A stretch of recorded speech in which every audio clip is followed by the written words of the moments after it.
तावा रहनुमाई हम दरगाह तु जुयम हम दरगाह तु पूयम हम तौहीद तु पूयम के बतौहीद सजाई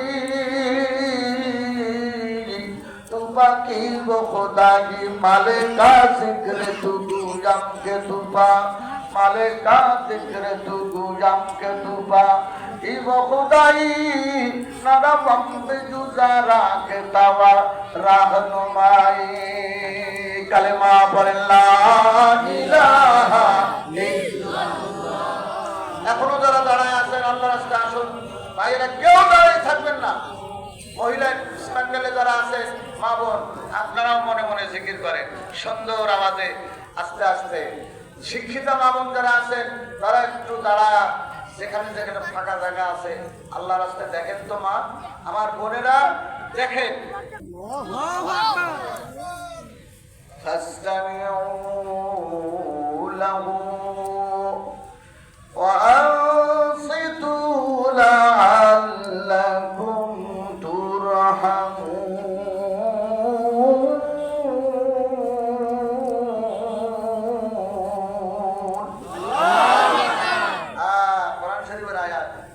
সহজ কথা নয়। আল্লাহ রাব্বুল আলামিন পরিষ্কার করে বলেন, যেখানে আমার কালামে পাকের আলোচনা হবে, তেলাওয়াত হবে, এর বিধান বলা হবে, হালাল এবং হারামের কথাগুলি বলা হবে, আমার কোরআন শরীফ থেকে যেখানে তোমাদেরকে ওয়াজ করে শোনানো হবে, তাফসীর করে শোনানো হবে, ওয়াইদা কুরআন কুরআন, যেখানে কোরআন যখন কোরআন পাঠ করা হয়, যখন কোরআন পাঠ করা হয়, কোরআন থেকে তোমাদেরকে শোনানো হয়, যখন কোরআন থেকে তোমরা জ্ঞানার্জন করো,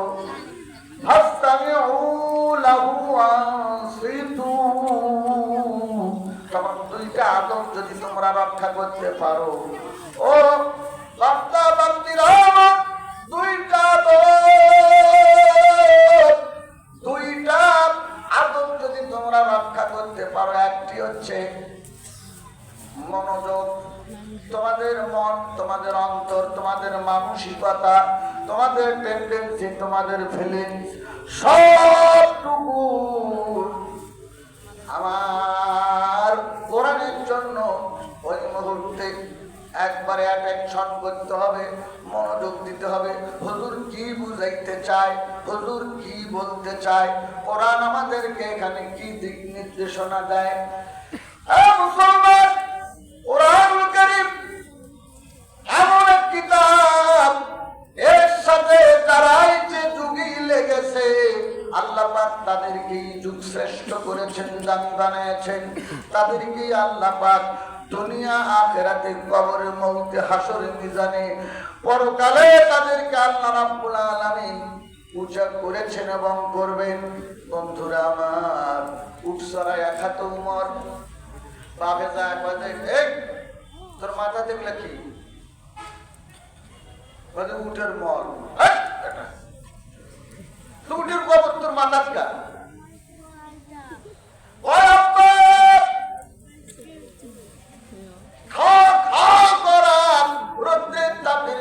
সহ্য করতে পারি না, তাই উটের পাশে মরে এসে ওই ছায়ার মধ্যে বসে থাকি, আর উট লাগিয়ে দেয়। চললে পারে রোদ লাগে, থাকলে পারে মাথায় গোবর নেওয়া লাগে, আমি গোবর নিয়েই থাকি গো আব্বা। তুই একটা মানুষ, মাথার মধ্যে উটের গোবর নিয়ে তুই করে থাকিস, ভবিষ্যতে কি করে খাবি? বাপে কইছে, সোনার চাল, তোকে নিয়ে বড় আশা করেছিলাম অনেক কিছু তোর দ্বারাই আমি করবো, কিন্তু কই, তোর তো ভবিষ্যৎ অন্ধকার দেখতেছি। এটা ওমর ইবনুল খাত্তাব ওমরকে বলেছিল, কিন্তু আল্লাহর হাবিবের ছোঁয়া আর এই কোরআনের ছোঁয়ায় সেই ওমরকে আল্লাহ রাব্বুল আলামিন জিরো থেকে এমন হিরো বানায়া দিলেন, অর্ধ পৃথিবী গণিত শাসন, তালি দেওয়া জামা গায়ে। হায় হায়, অর্ধ পৃথিবী গণিত শাসন, তালি দেওয়া জামা গায়ে, 18 বস্তা পিঠে করে নিয়ে সেবিত দুস্থ মায়ের আজ কোথা গেল সেই মানব দরদি আহারে আজ কোথা গেল সেই মানব দরদি তৌহিদি সন্তান কোথা গেল সেই সোনালী যুগে সোনার মুসলমান অর্ধ পৃথিবী শাসন করেছেন যিনি ধুলির তত্ত্বে বসি খেজুরের পাতার প্রাসাদ যাহার পারে পারে গেছে খুশি লাউকানা বাদিন বিজ্ঞান লাকানা উমার বলেছেন হাদিসে শেষ পয়গম্বর আমার পরে যদি নবী হতো কেউ হতো সেই উমর হতো সে উমর হতো সে উমর ও মুসলমান সম্মান কোন জায়গায় আর দৌড়াও কোন জায়গায় ইজ্জত তো আল্লাহ পাক সম্মান তো আল্লাহ পাক নিরাপত্তা তো আল্লাহ পাক তার দ্বীনের মধ্যে রেখেছেন ইসলামের মধ্যে রেখেছেন ঈমানের ভিতরে রেখেছেন নবীর সুন্নাহর মধ্যে রেখেছেন কোরআন অনুকরণ আর অনুসরণের মধ্যে রেখেছেন তুমি দৌড়াও কই ভাইরা আমার বাবাজিরা আমার কোরআন দিয়ে যদি দেশটা চলতো নবীর সুন্নাহ দিয়ে যদি দেশটা চলতো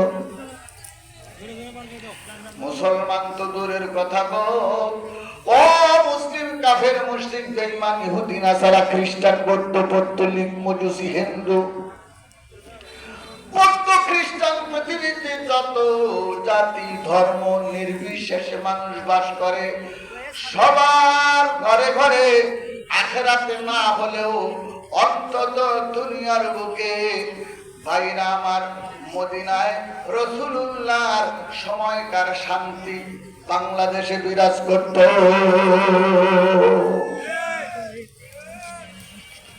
কারণ অধিকার হক আদায় না করলে সেখানেই ফেতনা সেখানেই ফেতনা সেখানেই অধিকার বঞ্চিত হবে সেখানেই মারামারি ধরো মারো টাইনে আনো ছিঁড়ে বলাবো ওই পয়সাটাকে লাগে আর হকদারের হক যখন দিতে থাকবে অধিকার বঞ্চিত মানুষের পাশে গিয়ে যখন দাঁড়াবেন মাথায় হাত বুলাবেন দিতে যদি নাও পারেন ভালো ব্যবহার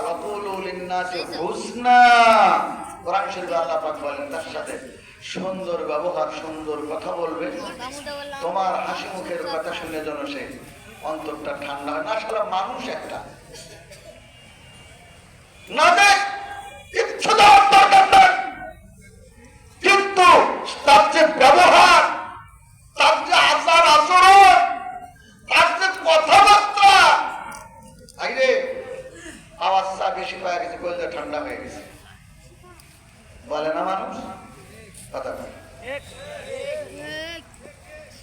এই জন্য সম্মানিত উপস্থিতি বিগত সরকারের এগুলা ধুনা ধুনা চলতেছে আমি আর মানুষকে বলি এবারে তো বলার কি দরকার সারা দেশে মানে তোমার তুমি বক্তৃতা যা বলবে তার চেয়ে বেশি মানুষ তাকে সচক্ষে দেখছে কথা বলে কথা বলে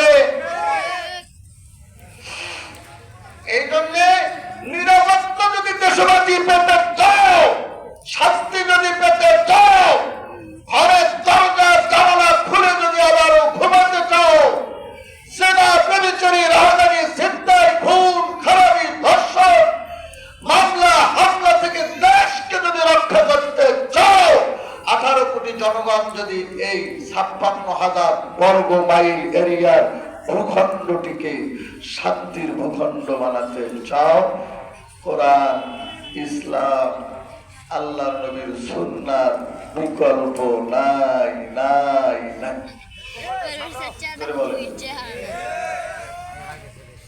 এই যাবত বাংলাদেশে যত দুর্নীতি হয়েছে একজন আলেমের নাম তাহলে বলে এই মহিলার আমলে এই ছোট ছোট বাচ্চাদের এই মহিলা বলে দিল এই মাদ্রাসা গুলো বলে এগুলি বলে জঙ্গি প্রজনন কেন্দ্র ও মা ভাষার সাইজ দেখছে জঙ্গি প্রজনন, মানে যেটা বাচ্চা ফুটায়। প্রজনন মানে কি? বাচ্চা ফুটায়।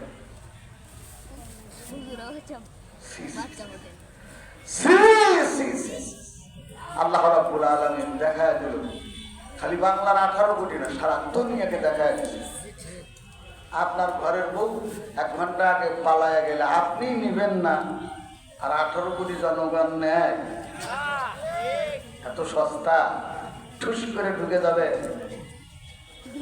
বউ গেলি তাকে 1 ঘন্টা পরে নেই না আমরা। আমার কথা বলেন না, নেবেন, কেউ নেবেন। পৃথিবীতে ইতিহাস নাই যে দেশে গণ অভ্যুত্থানে ছাত্র জনতা বৈষম্য বিরোধী আন্দোলন এগুলি কিচ্ছু না, আমার আল্লাহ নারাজ হয়ে গেছে। আর আল্লাহ যখন নারাজ হয় কিচ্ছু কুলায় না।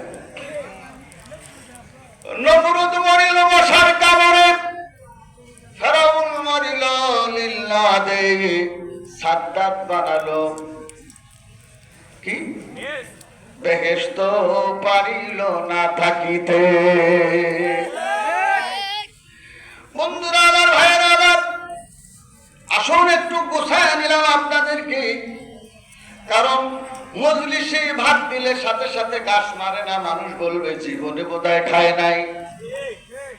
হাত দিয়ে তুলে যদি বিসমিল্লাহ ছাড়া যদি আপনি হলারে মারেন, মানুষ বলে শালা মানুষ নাকি, এখনো দাওয়াই ঠেকলো না, আরো খাওয়া আরম্ভ করছে, শালা মায়ের জীবনে ভাত খায় নাই।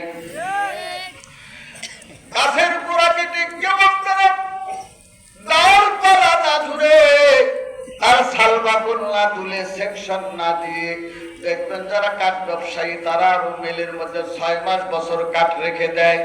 ওই কাঠের রস পান যখন থাকে না, তখন ওই কাঠটা নিয়ে যখন মিলের প্লেটে দেওয়া হয়, তখন দেখবেন সুন্দর সেখান থেকে তক্তা নামে। নাকি গোলাপবাগে গাছের গোড় কেটে ডালপালা সহ শালবাকলা সহ আপনারা সামিলে দেন নাকি?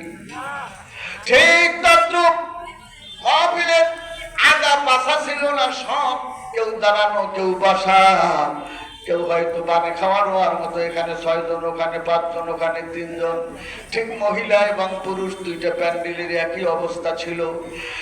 আপনাদেরকে একটু গুছিয়ে নেওয়ার জন্য আমি কোরআন শরীফ থেকে 2টা আয়াত তেলাওয়াত করেছি। একটা হলো মাহফিলের আদব।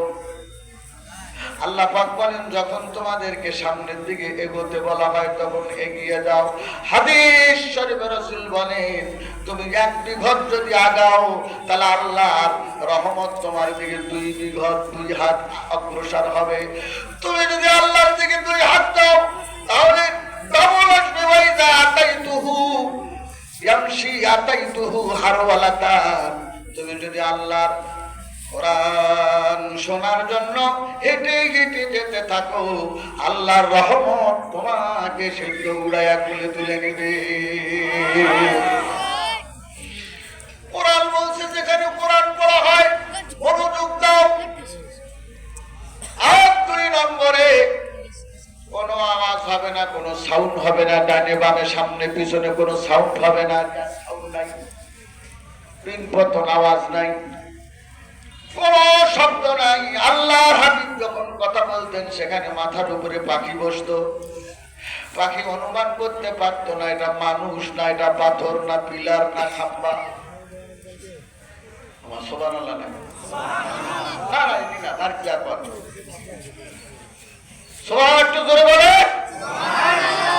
2 হাত উঁচু করে বলে, সুবহানাল্লাহ। নারায়ে তাকবীর, আল্লাহু আকবার। এ বন্ধু, এই সুবহানাল্লাহ সুবহানাল্লাহ নয়, এই সুবহানাল্লাহ আলহামদুলিল্লাহ আল্লাহু আকবার গুলি হচ্ছে জান্নাতের এক একটা ফল।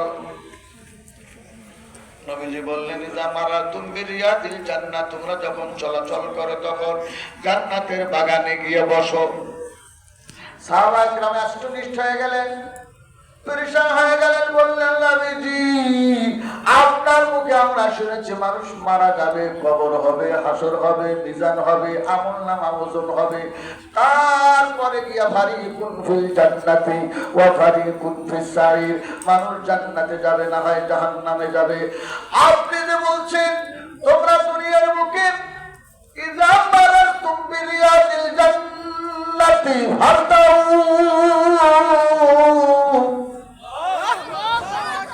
আপনি কেমনে বললেন দুনিয়ার বুকে বেহেশতের বাগান? এটা না মরণের পর, এটা না কিয়ামতের পর, এটা না হাসরের পর, এটা না মিজানের পর, এটা না আমলনামা ওজনের পর, দুনিয়ার বুকে আবার জান্নাতের বাগান কোনটায় কোনটি? আল্লাহর হাবিব জবানে বললেন কালা ফিলাকুজ যিকর, আল্লাহর নবী বলেন এই জিকির মানে কোরআন, যেখানে আল্লাহর কোরআন তেলাওয়াত হয়, শেখানো হয়, শিক্ষা দেওয়া হয়, পড়া হয়, পড়ানো হয়, চর্চা হয়। সুবহানাল্লাহ বলবেন। আল্লাহর কোরআন থেকে এবং আল্লাহর জিকির এবং আল্লাহ পাকের কুদরতের কথা, তার মহানত্বের কথা, তার বিশালত্বের কথা, তার বিরাটত্বের কথা, আর বন্ধুবাদের কথা, তার তাওহীদের কথা, তার নবীর রিসালাতের কথা যেখানে আলোচনা হয়, ওই জায়গাগুলোকে নবীজির ভাষায় বললেন সেগুলি হচ্ছে আমি মুহাম্মদ রাসূলুল্লাহ ১,৫০০ বছর পূর্বে ঘোষণা দিয়া গেলাম, কিয়ামত পর্যন্ত এই জায়গাগুলা এবং এই এরিয়াগুলা যতক্ষণ আলোচনা চলবে ততক্ষণের জন্য এগুলি জান্নাতের টুকরা বাগান। বলদুর কোন কথা? বেহেশতের বাগান মানে বলে শোনো, আরে সামিয়ানা না থাকলেও জান্নাতের বাগান, এই খেরপল্লা থাকলেও জান্নাতের বাগান। সেটা যদি ধানের জমি হয়, কোরআন সেখানে পড়া হয়, তাও সেটা জান্নাতের বাগান। গাছতলা হয় জান্নাতের বাগান, বাসতলা হয় জান্নাতের বাগান। এই সিরমুল মাদ্রাসা ছাসার বেড়া ছিল ওইখানে। ভাইরা আমার এখন তো বিল্ডিং